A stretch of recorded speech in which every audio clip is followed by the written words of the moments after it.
Hi flowers, I hope you're having a fabulous day. Today's video is how I make my freezer beef enchilada casserole type thing. Not really sure what to call it, but we'll stick with that for now. You obviously don't have to make this for the freezer. I just like to make that and then do a double or triple batch. That way I can have one for dinner or one for that meal, and then one or two to stick in the freezer for a future meal. If you don't know this about us, we live a little bit rurally. It's a bit of a drive to get something quick, whether it's takeout or drive-through or just an actual restaurant. We're about 20 to 30 minutes away from anything, and that makes it an hour of just driving round trip, let alone actually waiting in line or sitting down to eat. So to make that type of life a little bit easier for us, I like to make things and stick them in the freezer to just pop in the oven and call it a day. So if you would like to see how I make this, then please keep watching. So I'm starting off with a hot cast iron skillet, and I'm adding a bit of rendered lard to it. This is from a pig I think we got last year that I rendered the lard, and it was so fun.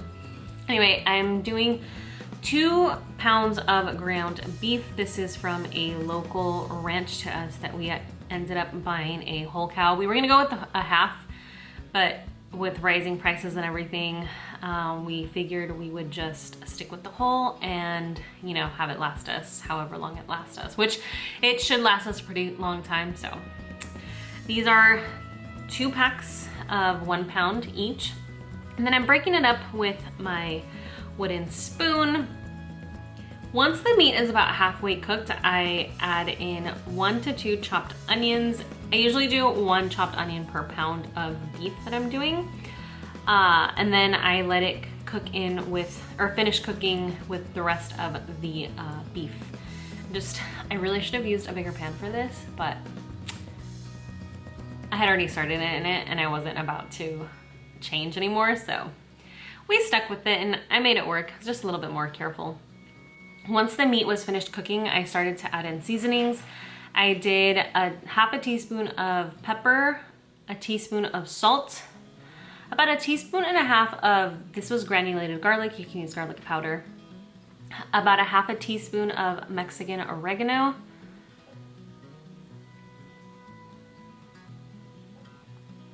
a teaspoon of chili powder, a teaspoon of cumin, and again, carefully just stirred that around to get the spices all combined in there. If you don't have fresh onions, you can totally just use onion powder, or use onion powder even though you have onions, up to you. You can honestly also use taco seasoning. I'm not a fan of taco seasoning. I like to customize and kind of do what I want. But if you want to do a homemade taco seasoning, by all means.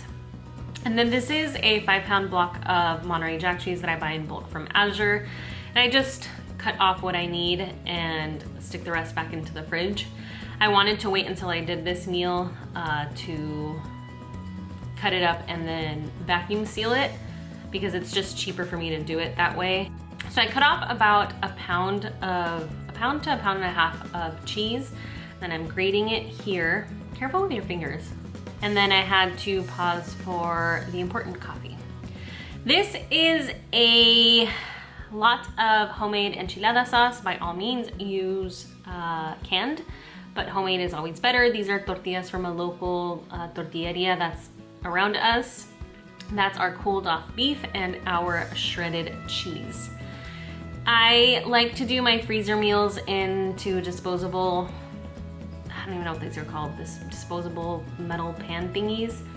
And I'm adding about a half a cup of the enchilada sauce on the very bottom of the pans, just to, you know, be able to wet the tortillas very well. We're gonna do 1 layer of tortillas. The easiest way, because I'm particular on how I do it, you don't have to fill in every hole, but I cut 1 in half, or I break 1 in half and I put it on the sides right there, and then I break another one into quarters and then fill in all the rest of the holes. Again, you don't have to be that particular, but I just am. And then for the 1 pound of meat that you do per tray, you want to break it up into thirds. So I kind of did this into sixths. And then I was adding a third of meat into each pan, kind of trying to spread it out as much as possible. Again, not too particular, just get the gist of it. And then about another half a cup of enchilada sauce all over the top. and about a handful of cheese or so. You don't have to completely cover it, just, you know, give it a nice little coating of the cheese. And then we're gonna start our layers all over. You'll do a total of 3 layers of the enchilada sauce, tortillas, meat, cheese, and then the final top layer will just be your cheese. I cover up with heavy duty foil and crimp it as much as possible. You wanna make it as airtight as you can so that you minimize the freezer burn. And then I like to label my things and kind of give myself instructions, or have the instructions there for the husband to do it. These are the beef enchiladas. If it's defrosted, I bake at 400 degrees for about 40 minutes, and then the last 5 minutes I uncover it so the top gets toasty. If it's completely frozen, I stick it in at about 350 to 375, and that takes the longest time. It'll take about an hour and a half to maybe 2 hours. And again, the last 5 minutes I uncover it so it gets nice and toasty. And then I wrap it in plastic wrap, a good seal, so that again, the freezer burn doesn't get to it. And Elijah loves to do the slidey thingy on a plastic wrap. It's so cute. Flowers, I hope you enjoyed this video. Like I mentioned, it's more of a method versus an actual recipe. It's very customizable. If you don't like this, then add a little bit more of that. But I do hope that you try it. If you have any questions, leave them down below. I will give a little bit more detail in the description bar thing down below.